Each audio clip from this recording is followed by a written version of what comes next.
There are moments in life when you hear something so familiar that you don't question it.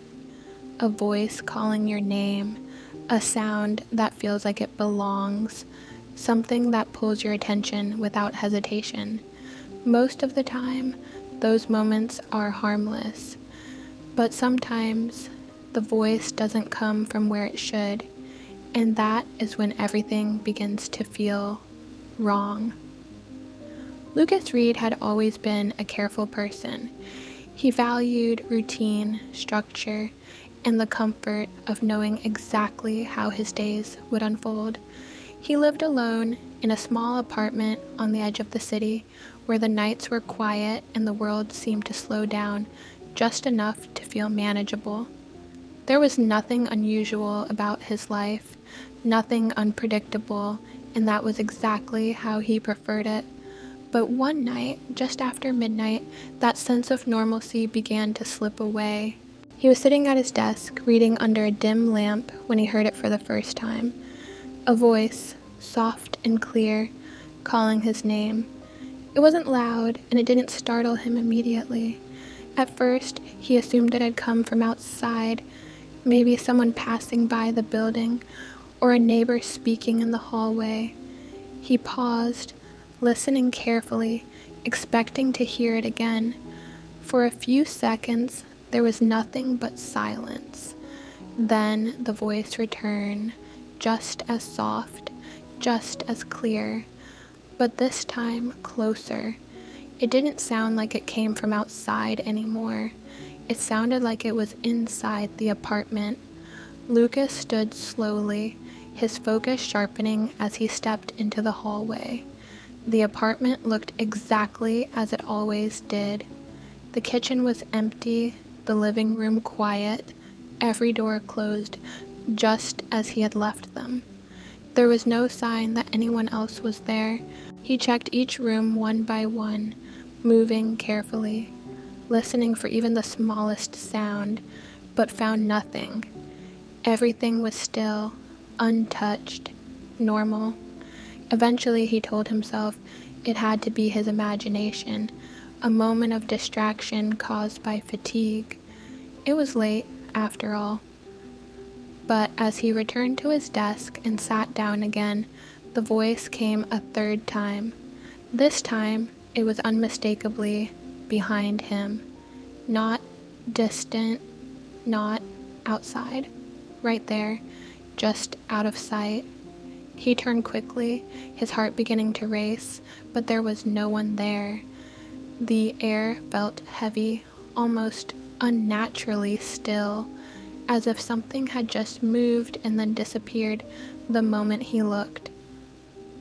The following day passed without incident, but Lucas couldn't shake the feeling that something had shifted.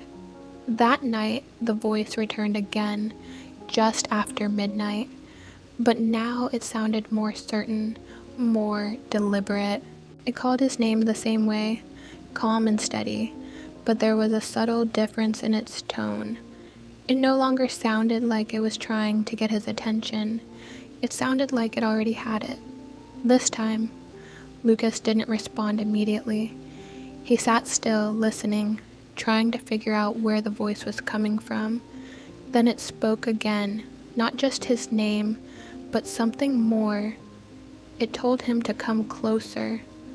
The words were quiet, almost gentle, but they carried a strange weight that made him hesitate. Slowly, he stood up and looked toward the hallway. He was certain now that the voice was coming from there. As he moved forward, he noticed something that made him stop. The door to his spare room was slightly open. He never left it open. That alone was enough to unsettle him. Carefully, he approached, his eyes fixed on the narrow gap. Beyond it was only darkness. No light, no movement, just an empty room, or at least that was what it seemed to be. He pushed the door open. The room was exactly as it should have been.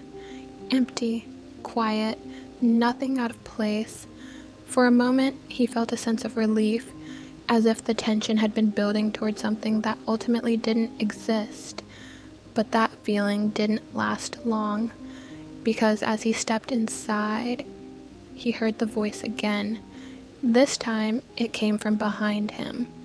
Not from the hallway, not from outside, but from within the room itself. The realization settled in slowly, and with it came a growing sense of unease that he could no longer ignore. From that night forward, the voice didn't stop. It returned every night, always calm, always steady, never loud or aggressive. It would call his name, whisper simple words, guide his attention from one place to another. It never rushed. It never repeated itself unnecessarily. It felt patient, as though it had all the time in the world. Lucas tried to ignore it. He left lights on, played music, kept doors open, anything to break the silence that seemed to invite the voice in. But none of it worked. The voice was always there, just behind him, just out of sight, waiting for him to listen. Over time, he began to notice patterns. The voice only appeared when he was alone. It only spoke when the apartment was quiet. And no matter where he stood, no matter which direction he turned, it always seemed to come from somewhere he couldn't quite see. Then one night, everything changed. Lucas was sitting in the living room when the voice spoke again, but this time it didn't call his name. It gave him a simple instruction. It told him to turn around. The words were clearer than ever before, closer than ever before, and for the first time, they felt different. Not like a suggestion, not like a whisper, but like something that expected to be followed. He froze, every instinct telling him not to move, not to respond. But the pull was stronger now, impossible to ignore. Slowly, he stood up. The room felt heavier, the silence deeper, as if everything around him was waiting for what would happen next. Very slowly, he turned around, and for a brief moment, just before he could fully understand what he was seeing, he felt it. The undeniable presence of something standing exactly where he had been moments before. Not clearly visible, not fully formed, but close enough to know that it had always been there, just beyond his awareness. The next morning, Lucas was gone. There were no signs of anything unusual. No open doors, no broken windows, no disturbance of any kind. The apartment looked exactly as it always had, but he was no longer there, and the story might have ended there, quietly fading into uncertainty, if not for what happened next. Because later that night, someone else in the building reported hearing something strange, a voice, soft and calm, calling from somewhere inside their apartment, calling their name the same way Lucas had once heard his.